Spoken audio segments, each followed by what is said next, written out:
Hay indignación general por la libertad de alias El Visco, el temido rompevidrios que robaba y atacaba a conductores en la capital del país. El delincuente no duró ni siquiera un día en manos de las autoridades porque llegó a un acuerdo con la Fiscalía para reparar a una de sus víctimas, pero la policía lo siguió durante más de 10 días. Sin embargo, todo el esfuerzo humano y económico resultó siendo en vano. Una de las mujeres que se atrevió a denunciar teme ahora por su vida y lo responsabilizó al Estado por lo que pueda sucederle. Muchos se preguntan entonces qué modificaciones necesita la ley para ser más efectiva frente al AMPA. Hablamos con expertos. Ahí están listos nuestros periodistas en vivo. Vamos a ampliar esta y otras informaciones del día y comenzamos con César Chaparro y la pregunta: ¿por qué quedó libre alias El Visco? César.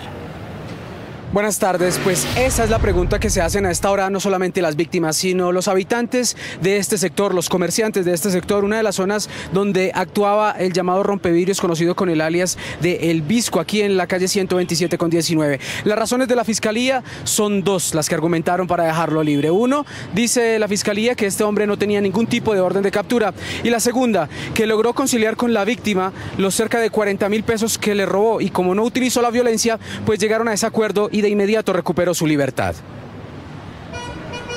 Ni las capturas en flagrancia de alias El Visco, ni las denuncias y testimonios de las mujeres víctimas del hombre, como tampoco los seguimientos y mucho menos las anotaciones por hurto y estupefacientes que aparecen en el sistema, según la policía, habrían sido tenidos en cuenta por un fiscal que en las instalaciones de la URI de Usaquén, en el norte de Bogotá, citó pasada las 5 de la tarde al señalado rompevidrios para definirle su situación judicial. En la URI de Usaquén, el fiscal escuchó la versión del señalado rompevidrios más buscado en Bogotá. Cuentan fuentes de la Fiscalía que después de que alias El Visco aceptara que había entrado al carro y robado 40.000 pesos a la mujer que trataba de desbarar su vehículo en la calle 160, cerca a la autopista norte, el fiscal decidió aplicar a alias El Visco un proceso penal abreviado que consiste en que el fiscal, el defensor y el delincuente llegaron a un acuerdo en el que el capturado se comprometió a reparar a su víctima. Fue entonces cuando recuperó su libertad. La Fiscalía argumentó además que la determinación se tomó porque el sindicado al momento de cometer el robo no ejerció ningún tipo de violencia contra su víctima. Es decir, no la amenazó, no la agredió, no rompió el vidrio del carro para llevársele el dinero y tampoco tenía una orden de captura. Asimismo, la Fiscalía sostuvo que alias El Visco no pertenece a una organización de rompevidrios y que las pruebas que en ese momento aportaron los investigadores no eran suficientes para buscar una medida de aseguramiento ante un juez de control de garantías, quien habría sido una de las instancias judiciales para tomar la determinación. Vamos a seguir trabajando, si es necesario vamos a seguir capturando las veces que sea necesario y vamos a seguir poniendo todo el esfuerzo institucional para una judicialización efectiva. Aquí todos estamos comprometidos con generar mayor tranquilidad y mayor seguridad, y ese es el compromiso institucional. Y por supuesto invitar a los ciudadanos a que sigan denunciando, esa es la mejor forma de tener efectividad, no solamente en la captura sino también en la judicialización. Un experto pide revisar esas determinaciones. Hay que revisar ese tipo de situaciones porque están afectando la convivencia ciudadana. Estamos a la espera de que pasen delitos más atroces, delitos más agresivos, más fuertes, para tomar medidas. Según la Fiscalía, alias El Visco pasa sus días entre recicladores y vendedores de estupefacientes.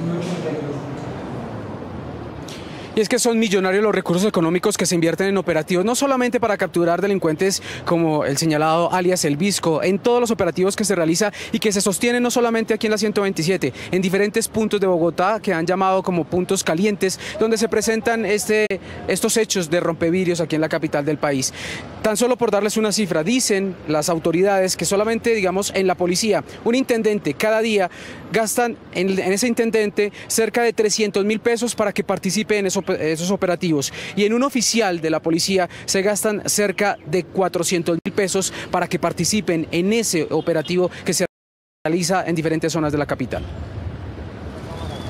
Operativos como este, donde se activan seguimientos a delincuentes como los rompevidrios, la policía y la Fiscalía en Bogotá invierten cerca de 5 millones de pesos cada día en alimentación de los investigadores, gasolina de los vehículos, papelería y la tecnología utilizada para seguirlos y capturarlos. Sin embargo, algunos expertos consideran que esa cifra puede triplicarse en algunas situaciones operacionales. El Distrito Capital para el año 2019 tiene un presupuesto de 263.000 millones de pesos aproximadamente para el tema de la convivencia y la seguridad ciudadana. Dinero que es administrado por la Secretaría respectiva. lo que implica que para ese tipo de operaciones que realiza la policía es un costo diario aproximado de 720 millones de pesos diarios que la policía realiza de gastos para ese tipo de operaciones en general. Esos dineros salen del bolsillo de los colombianos. Dichos dineros provienen del gasto público que realiza el distrito, del presupuesto. Ese dinero, ¿de dónde viene? De los ingresos, por lo general, de los impuestos que pagamos los capitalinos. Por eso, el mismo experto hace un llamado al gobierno nacional para que se busquen los mecanismos necesarios en que el dinero invertido se refleje en las acciones efectivas en materia de seguridad ciudadana en Bogotá y las demás capitales del país. Dos datos adicionales. Según los expertos y la misma policía, capturar a los rompevidrios no es sencillo porque ellos no actúan en organizaciones como normalmente se dan a conocer normalmente a diario en las diferentes ciudades del país. Estos hombres se reúnen en esquinas como esta que ustedes observan, realizan su actividad ilícita y huyen. Y así se van encontrando en diferentes zonas, diferentes horas del día. No tienen un jefe, no hay una organización como tal. Y la segunda, dice la policía que a pesar de que los dejen libres, pues la policía sigue en ese grupo especial trabajando para capturar no solamente, o recapturar en este caso a alias El Visco, sino a todos los integrantes de las diferentes organizaciones, digámoslo así, que se hacen en las esquinas para romper los vidrios y afectar a la ciudadanía. Desde el norte de Bogotá, César Chaparro Pinzón, Noticias Caracol. César, gracias. 12:40. La decisión esa de dejar en libertad a alias El Visco causó, por supuesto, indignación, sobre todo entre las mujeres que se atrevieron a denunciarlo pública y penalmente. A esto se suma la preocupación latente por la seguridad. Tatiana Gordillo, ¿qué es lo que piden las víctimas ahora?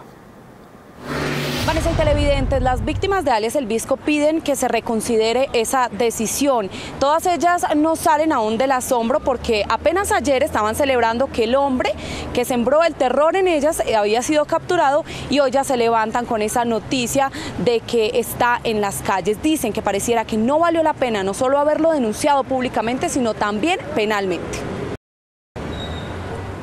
La noticia más triste y más indignante. Hoy me levanto en una patria que tiene una justicia sin madre. Con estas palabras, Ana Hoyos describió lo que sintió al enterarse que alias El Visco, el temido rompevidrios, había sido dejado en libertad. Ella se atrevió a denunciarlo pública y penalmente y a pocas horas después de ser capturado quedó libre.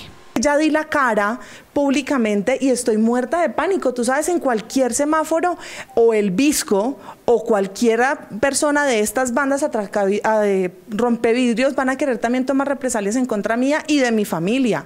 Y lanzó una advertencia. Y lo que me pase a mí va a ser responsabilidad directa del Estado. Pero ella no es la única que hoy teme por su seguridad. Esta joven también dice ser víctima de alias El Visco.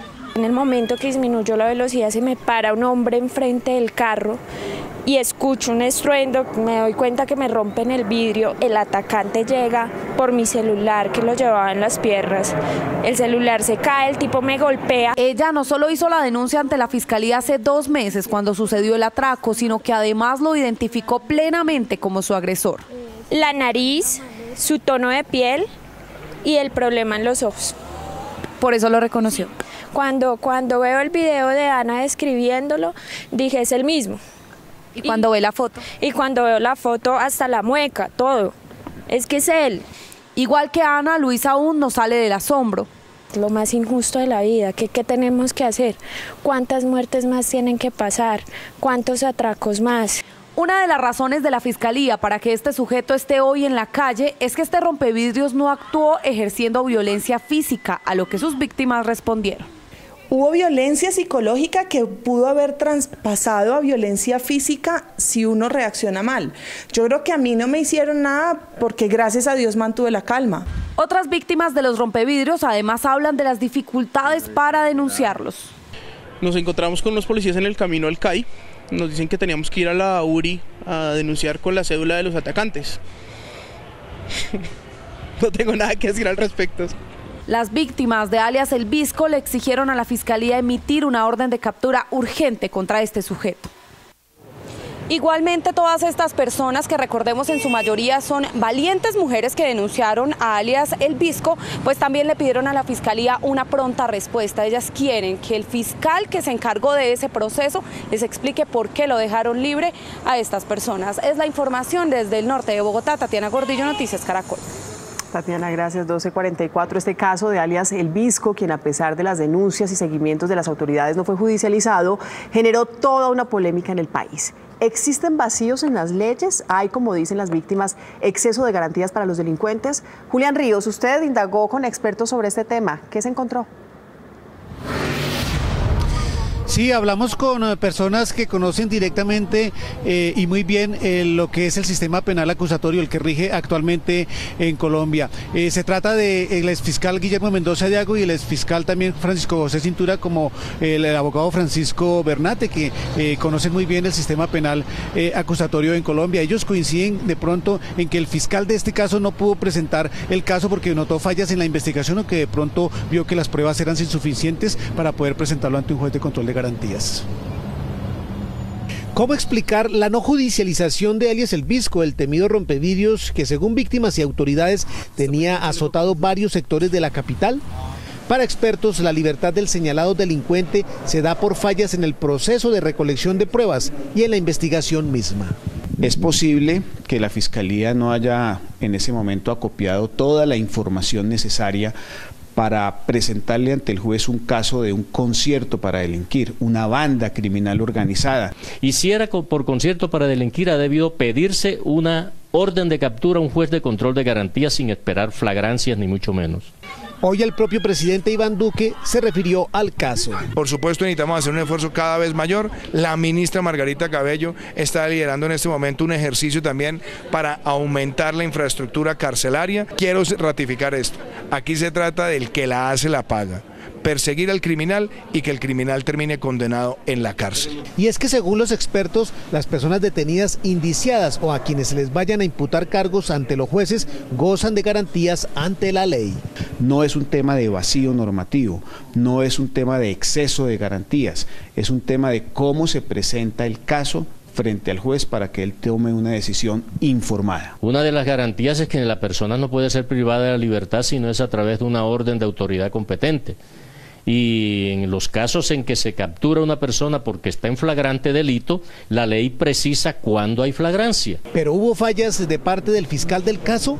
Y en ese sentido sí creo que los ciudadanos merecemos una explicación. Para los expertos, con una investigación sólida, alias El Visco podría ser recapturado en los próximos días. Dicen estos expertos que no hay necesidad tampoco de que la Fiscalía inicie una investigación a través de una denuncia interpuesta por algún ciudadano, sino que la puede hacer de oficio a través incluso de las noticias que publicamos en los medios de comunicación. Desde el norte de Bogotá, Julián Ríos, Noticias Caracol.